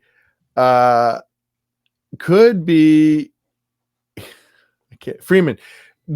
Freeman getting a lot of passes and getting a lot of dump offs. This could be a big get better game for Freeman, because he has historically done very well in the passing game. I think Hooper's another one. Hooper's he's been their star because of all the dumping off. I mean, Julio, but obviously Julio, but I'm just saying, like, as far as somebody who's like, come on, you're like, did not see this coming. I think it may change a little bit this week, and either Ridley.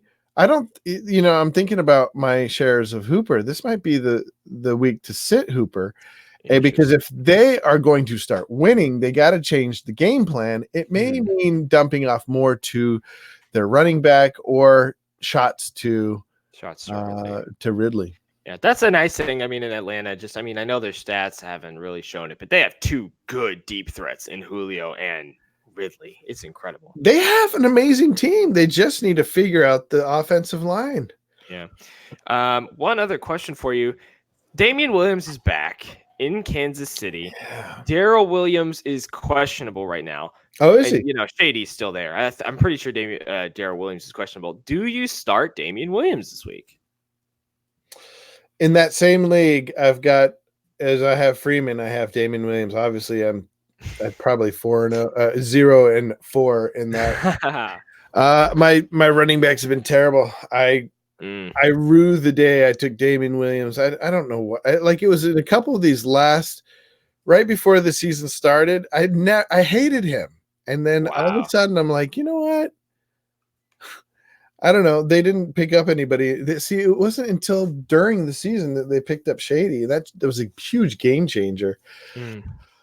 I don't know. I think Shady is the go-to guy, but you could probably play Shady and Williams in your flex. I think Shady's going to continue to be their number one running back until he gets hurt but Damian Williams, the thing is about Damian Williams is that Mahomes likes to pass to him. Yeah. He's kind of a dump off guy. That often works well. He's a taller running back from what I remember, and can sometimes look like a wide receiver when he's out there on the field. I would start him in my flex. Yeah. Interesting. We have one last question in the chat from Mr. Adam Ryerson. Then I gotta go. Ryan, It's not Ryan. Marquise Adam Goodwin Ryerson. or Mecole Hardman, both true deep threats. What do you think? You go with Goodwin. I mean, Really? I might be suffering the same kind of like been burnt by Mecole Hardman. I think the thing is that the 49ers, I see this as a big coming off a bye. Typically the 49ers, somebody is, that the reffing prowess of the coaching prowess of what's his name? I can't remember his name right now, but I'm not good at the names. But I think Shanny. So Shanny planning for this game. They're playing who are they playing? They are the Cleveland Browns this week. Playing the Browns. So the Browns have a stiffer they have, I mean, it's almost a perfect setup for them because the Browns have a stiff running defense, and their corners are nothing to worry about. So I would say, I would do Goodwin. This is going to be a big 49ers game, I think. See, this is interesting. I might be a little bit on the other side because I might be going Hardman. Yes, I know he burned you last week. I get it. Let's move on. Goodwin's gotten 6 targets all year. Granted, they had a bye week. Mecole has gotten over 5 targets in 3 straight games.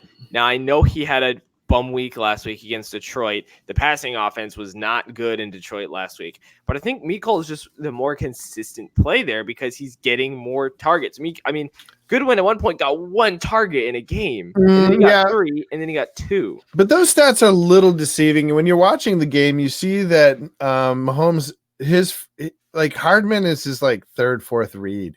He's looking for your man. Watkins? No, the Shady tight end. Oh, Travis Kelce. He's looking for Kelce, number 1. He's looking for, dump off to his. He's great passing he's got great passing running backs, and then I think Robinson is 3rd, and then Hardman. Hardman may be open if he breaks the defense. Yeah, he could be. He's fast, but he's not a great route runner. I was just watching because I own him a lot of places, and I wasn't too excited about him. Well, I have a little bit of a bias because he came out of the University of Georgia, so I'm a little bit biased. Don't sleep on Goodwin. Now, one of the reasons he hasn't had so many targets is because he's only actually been in the last 2 games. I think the first 2 games he was injured or just out of the depth chart or something. He just recently started to come on as I think the X in their scheme. Okay, interesting. What is this? Thomas H has returned right before the bell sounds on RotoHackers. We'll use this as our last word of the day. Do we reveal that this is the part-timer? Well, I mean, you kind of already just blew his cover. So, ladies and gentlemen, Thomas H is PT, the part-timer. Judah Buddha pretty much spoiled it for you just there anyway. If you don't remember, go back and listen to our old episodes. He's a great guy. PT part-timer. He always has good questions. Yeah, thanks for coming in with the questions. And as he's a part-timer, he's sending in questions now, and he's not on the show yet, but we'll convince him. We should have him on the show. We'll convince him somehow. Who is your biggest bust and your biggest surprise so far in the fantasy season? This is a curious question. Adam Ryerson says, Antonio Brown. I don't count him. Okay, we'll move on. Judah Buddha, who do you think? Biggest bust? I think it's easy for me. Is my top 3 are Juju, Damian, and Freeman. We've talked about them today. These are 3 guys that you had to take high in the draft and have given you almost nothing. I think you could probably throw what's his name? We also talked about on the I'm terrible with names. You can do it. No, it's his name. I can't think of it. I want to say Cannon, but that's not it. What team does he play for? For the Pittsburgh, the running back there. Oh, James Conner. Connor. Yeah, I knew it was a C word. So Connor, Juju, Freeman, and who else and Damian Williams have just been. Now, Damian Williams has been mainly because of injury, so you might want to leave him off. I could leave him off the list, but these are people that have lost me a lot of games. Interesting. Okay. Probably. Okay. Personally, my biggest hurt, probably not so much of a bust, is probably. And he also says, will your bust remain a bust, or do you think he'll turn it around before the season is over? What do you think? My bust in particular? I think Juju will. I'm actually looking at a trade. Somebody offered me Juju for Kittle and I can't, some like waiver wire pickup. But it was Chark, DJ Chark. So I could have said Kittle is one of my busts, but he's actually been decent. I don't think he's ever broken 7 points yet. Yeah, he has. In PPR leagues, he's broken 7 points. He's had like 12 at some point. Okay, sure. I think. Let me check that. I'm looking it up right now. But I think Kittle, he's been very active in the offense. And Kittle had 9 1 week. That was his biggest. And a PPR? And a half point PPR or full point? Half point PPR. Oh, yeah. Yeah. I think he's been fine. It's for a tight end. He hasn't been like OJ Howard level of like getting nothing. That's the truth. And he's been involved in the offense. And okay, so a couple times he's had legitimate touchdowns called back because of weird offensive things that like what. So I think he's due. I think he's going to come back. Now, Juju, I don't know, because the thing that's keeping him from getting a lot of fantasy points is being on a terrible team now. Yeah. And all the worries that were in the back of my head about can he be a number one wide receiver, these are all reinforced by fears that his quarterback is just terrible. So I do not think I worry about Juju. So I guess I've talked myself out of that trade. And then Damian Williams, I think if I was to draft again, he would be like a 5th round pick. And then who is my other one? Damian Williams. Juju, Connor would be fine, I think, but he wouldn't be a 1st round pick. Yeah, no, definitely not. For me, I think probably my most pleasant surprise is probably Chris Godwin, because I know that he's been, I know he's like was a round 4, round 5 pick, but he's the number 3 receiver right now. He's number 3. If we put that in perspective, that means he would have gone first in the 2nd round in an 8-team league. Like, really? I mean, yeah, he's been. I'm loving him so far. Also, I think people slept on Cooper Kupp way too much this year. Coming off of injury, so that's been a pleasant surprise, I think, for me. Biggest bust? I don't really know if I have one, because I haven't taken a ton of people. I mean, maybe Devontae Freeman, just because he isn't getting the carries that I was hoping he was going to get. Personally, I haven't taken a ton of players who have busted this year so far, and if they have, it's been down in round 11 or something like that. So I don't really have that much there. Would you consider Kittle a bust? Not yet. It's only been 3 weeks. This is the funny thing. The mindset of fantasy owners: if a player does bad after 2 or 3 weeks, like Juju, I mean, yes, he hasn't been as good as a lot of people had hoped he's going to be, but he's only scored under 10 points once. Yeah. If we actually look at the stats, it's so the mindset of a fantasy owner is honestly hilarious to me.